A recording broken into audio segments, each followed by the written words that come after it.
The nation is on fire. Those words from one Nigerian senator as lawmakers demand the president declare a state of emergency to address a rising violence across the country. Today, we want to break down Nigeria's very troubling security crisis, explain what is happening in this country and where. First, the northeast. This is where Boko Haram began. The Islamic militants have been terrorizing the region and beyond for more than a decade. Then there's the northwest, which is plagued by mass kidnappings for ransom, mostly by criminal gangs. These protests you see in this video are demanding better security after schoolboys were abducted in December. One man says that nowhere in Nigeria is safe and people are fed up. We are living in sorrow and agony. We are living in tears. We are living in a situation whereby we cannot even move from one place to another. In fact, I can tell you vividly, clearly, that you cannot travel 40 kilometers away in each part of the northwestern Nigeria without fear. On top of that, in central Nigeria, there are long-standing clashes between herders and farmers. In the south, there is a separatist movement, and in the southern oil-rich Niger Delta, piracy is a major concern as well. That is, by the way, the part of the country that really fuels Nigeria's economy, but it remains very, very impoverished with high unemployment as well. Critics say that President Buhari has not done enough to address the economic inequalities that underpin some of these security threats and some of the violence. He's, by the way, a former military commander who promised to stabilize the country, and yet the situation continues to worsen. I want to bring in Nicholas Norbrook, the managing editor of the Africa Report. He's joining us live now from Paris. So one governor in Nigeria, the governor of Kaduna State, actually said that the situation when it comes to security in Nigeria is so bad that he recommended that schools in Nigeria should only operate about 30 minutes from a military base, because that is the only way to keep school children safe in his state. How much is mistrust and the perceived weakness of the country's security forces really driving the violence, do you think, Nicholas? Well, it was a real admission of failure for someone so high up in the ruling party to say that schools should be looking to site their establishments just half an hour from military establishments, military bases, and not even police stations. He was saying that really police stations wasn't good enough. They have to be 30 minutes away from the army.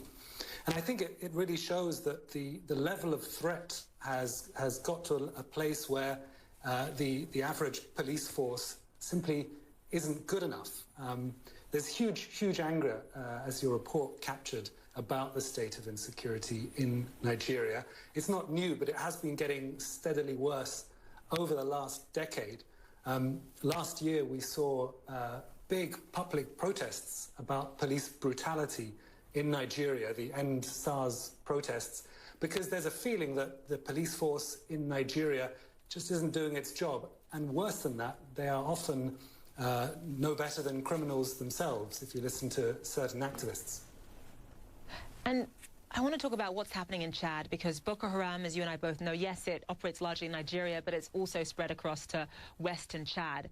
When you think about the fact that that country's lost its longtime strongman leader, Idris Deby, and the likely sort of instability as a result of that, what does that mean for a stronger Boko Haram in Nigeria, do you think? We've spoken to elements of the security forces in Nigeria who claim that they will be able to pick up some of the slack that will certainly be appearing now that President Deby is out of the picture. Just for some context, Chad did most of the heavy lifting for security in the Sahel in rather brutal fashion, but it was policing parts of Mali, Burkina Faso, Niger. Now that it is facing its own internal security crisis, the sun has taken over, but I think France has indicated that it's not happy with the move. Chad will be consumed with its own internal politics. So what will that mean for Boko Haram? Will they be able to operate more easily on the borders of Nigeria? That's certainly the risk, even if the Nigerian army says it's up to the job.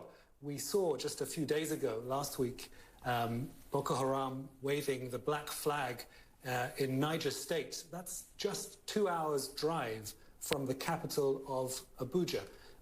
So clearly the Nigerian army has not been able to prevent it making those kinds of inroads. And I want to make it clear to our viewers that naturally when a country experiences this level of violence, there's clearly going to be reasons behind it.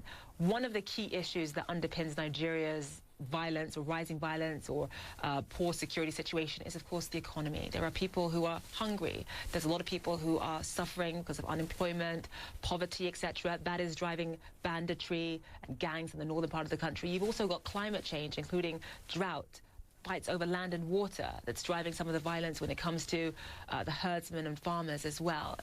How much is the economy really a factor here, do you think? It certainly is one of the major structural issues. You mentioned the north and the herders.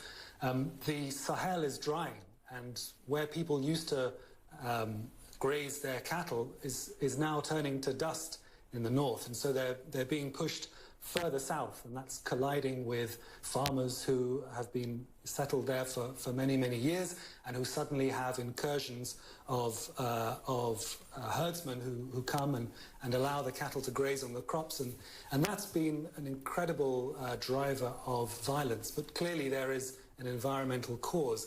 But then in the wider economy, this is not an economy that is producing jobs at the rate that it should, and there are some very obvious blocking points. There's no power, the road system is not what it should be, and the ports are really ridiculous given the size of the country. So there's a very clear potential reform agenda there. However, successive governments in Nigeria have not really been able to get their hands around the problem. You know, the president of the African Development Bank, President Adesina, has pointed to agriculture in the north being one of the areas where, you know, potentially millions of jobs to be created. Right. Until they get the irrigation and the power sorted out, that's not going to happen. And Nicholas, we have to leave it there. We're running out of time, but thank you so much.